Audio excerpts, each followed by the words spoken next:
Parlons des qualifications. Comment qualifier un intervalle? J'avais parlé des catégories, un intervalle simple, un intervalle redoublé.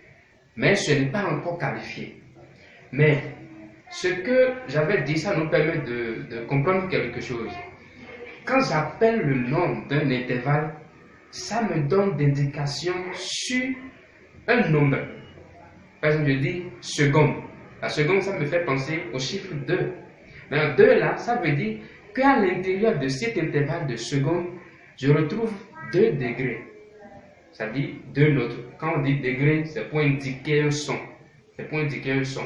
Quand on parle de notes, c'est pour nommer un son. Do, c'est un son que j'ai nommé.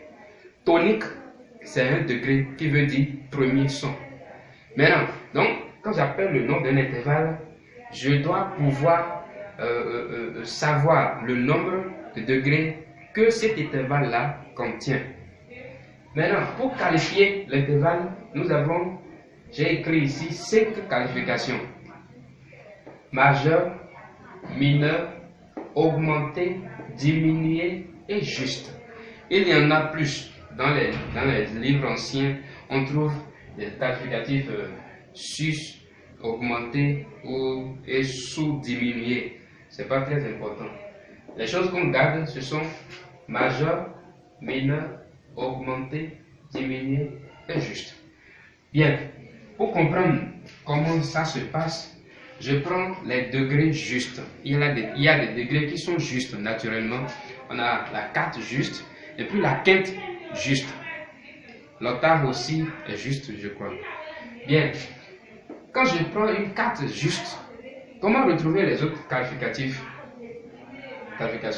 La quarte juste est là. Il me faut juste appliquer une dièse, c'est-à-dire augmenter d'un demi-ton, et je retrouve la quarte augmentée. Juste à augmenter.